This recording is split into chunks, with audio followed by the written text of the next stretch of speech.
नमस्कार, आपण बघत आहात महान्यूज 7। मी अनुराग नंदकिशोर शिंदे। वळूया आजच्या काही ठळक बातम्यांकडे। माहिती अधिकार कायद्यातून माहिती मिळवण्यासाठी नागरिकांनी वेळोवेळी अर्ज सादर केल्यावर तात्काळ कार्यवाही करणे ही प्रशासनाची जबाबदारी आहे।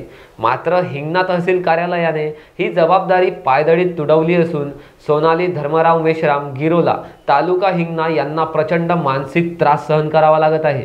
दिनांक 6 सप्टेंबर 2025 रोजी सोनाली मेश्राम यांनी तहसील कार्यालयात जोडपत्र असादर करून माहिती 48 तासात उपलब्ध करण्याची विनंती केली, पण माहिती मिळालेली नाही। यामुळे त्यांनी 28 ऑक्टोबर 2025 रोजी जोडपत्र ब सह प्रथम अपील दाखल केले। आजपर्यंत कोणतीही सुनावणी नाही।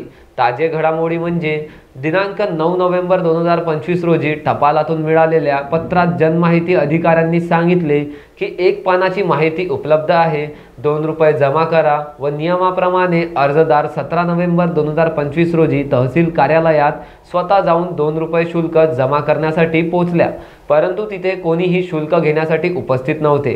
कर्मचारी निवडणूक कार्यक्रमात गेल्याचे सांगण्यात आले, म्हणजे नागरिकांनी कार्यालयात येऊन स्वतःची मजुरी पाडून घ्यायची आणि सरकारी कर्मचाऱ्यांनी जबाबदारी ढकलून द्यायची आणि हा त्रास माहिती अधिकाऱ्यांसाठी अर्ज सादर करणाऱ्या नागरिकांनीच का सहन करायचा। या सर्व प्रकारामुळे सोनाली मेश्राम यांना प्रचंड मानसिक त्रास सहन करावा लागला असून प्रशासनावरील विश्वास डळमळीत होत आहे।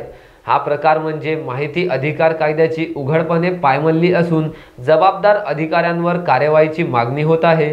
अधिकाऱ्यांनी तात्काळ सुनावणी घेऊन माहिती उपलब्ध करावी, अन्यथा हा गंभीर मुद्दा पुढे उचलण्याची तयारी नागरिकांनी दर्शवलेली आहे। हिंगणावरून सागर पडोळे यांची रिपोर्ट, महान्यूज 7।